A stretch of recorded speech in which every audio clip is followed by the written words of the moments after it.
It's NYANNOIRE, and today we'll be making Maple Bacon Buttermilk Scones. So this was my first time attempting to make these. I got the recipe from this British chef called Donald Skehan. I'll post the link to the original recipe and video in the description box so you could take a gander at it. I definitely made some mistakes, but it ended up being pretty good at the end, so it wasn't so bad. I definitely recommend doing the prep work, which is cutting the bacon and cutting the butter the night before if you have a chance to. It just took a lot more time and effort than I expected it to, so that would be my suggestion to you. After cutting the bacon, the next step is to cut butter into 1 centimeter pieces. It helps to cut the butter because you want to put it into your batter in order to kind of give it that moisture or whatever. It ended up just being a lot harder than I expected it to, like I just mentioned. So I would definitely suggest doing it ahead and putting it back into the fridge so that it doesn't get soft while you do all your other stuff.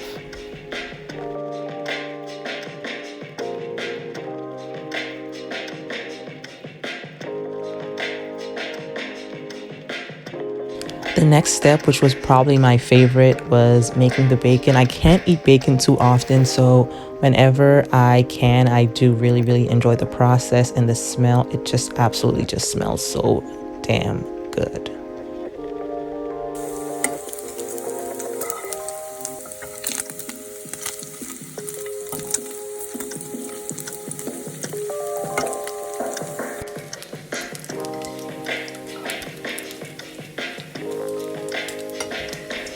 Before you take out your bacon to cool and you beat your egg, make sure that you set your oven to 350. The instruction says 180, but that was in Celsius and we are not in the UK, so I almost made a mistake. So make sure that you set your oven to 350 before you start mixing your ingredients.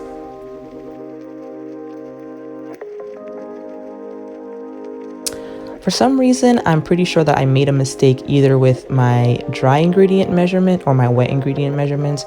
So make sure that you take the time ahead of mixing to set out and measure all your ingredients so that you don't end up with a batter that is not the correct consistency.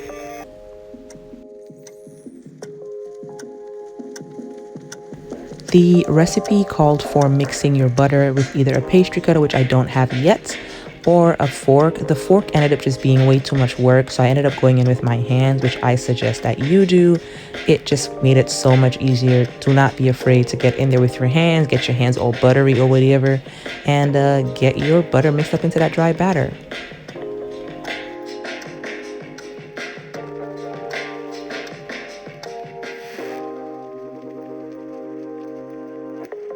This is kind of the end consistency. You need a nice little crummy texture. You don't want to get rid of all the butter chunks, so if you have some that's a little too big in there, that's perfectly fine. Wet ingredients, I did make my buttermilk from scratch, which was kind of cool. It was pretty much 1 cup of milk and 2 tablespoons of fresh lime juice. You can also use vinegar and then let it sit for 30 minutes to curdle.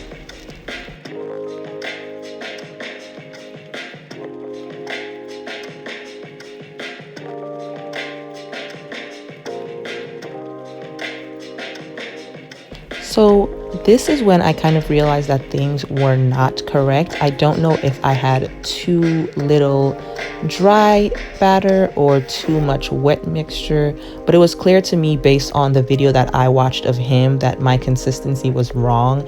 But if that happens to you, you should not panic. Cooking is all about fixing mistakes, so take a deep breath and think about how to correct. So my fix was to add a little bit more flour, some salt, and some more sugar so that it kept the flavor. If you end up in a situation where it's slightly off, you can make the same correction, whether that be adding more wet mixture if your dough is too hard, or more dry mixture if your dough is too loose.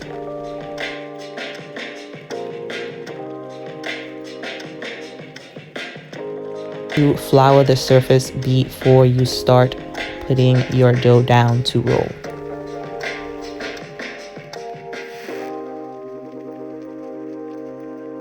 Yeah, even at this point, I kind of felt like my dough was too sticky, but I was just happy to have salvaged it because I did not want to remake my batter from scratch.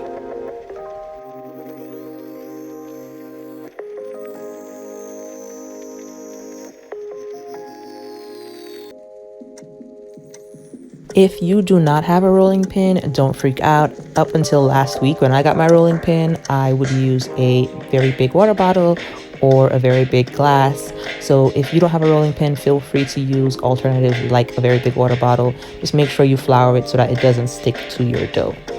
And don't put too much flour, just slightly flour it.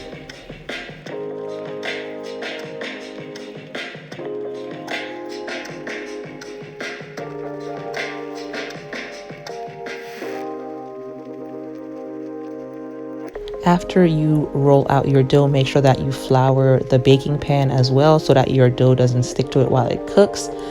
I was supposed to use a pastry cutter here for the shape. I didn't have one, so I ended up remembering that I had a mason jar cover that was about the correct width and circumference, so I ended up using that to cut my pastry. You could also use a knife or a cup, whatever gets you the shape that you want. Honestly, I am not too much of a diva when it comes to cooking.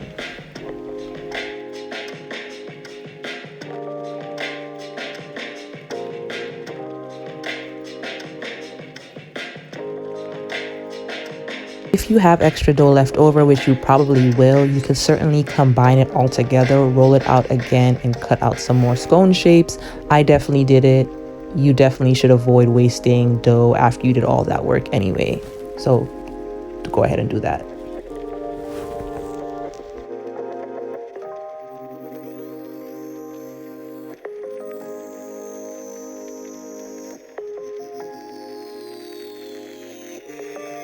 Right, so boom, the next step is to cover your cut scones with egg wash.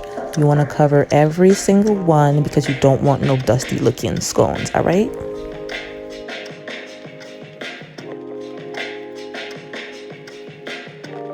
And after you cover every single scone with egg, top it with salt. I prefer sea salt, but if you just have regular salt in your house, that's cool, use that. But when you go to the store next time, pick up some sea salt, all right?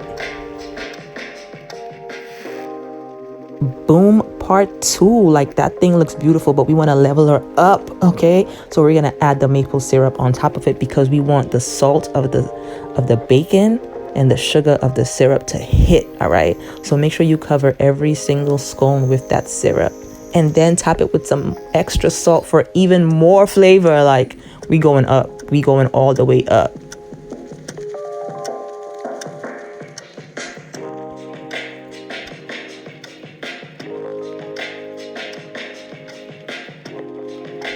Now, I don't know if this looks the way he wanted me to make it look, all right? But it's beautiful. It looks like me when I put on my Fenty foundation. Like, that thing is beautiful. So this was my end product. It wasn't perfect, but it ended up tasting really good. I'm just glad I managed to save it. If you are new to the channel, baby, click that subscribe button. If you back, thanks for coming back. And if you don't already follow me on Twitter or Instagram, feel free to do so at NYANNOIRE. It's the same as my YouTube name. Yeah, so hope to see you guys again soon for some more videos about food.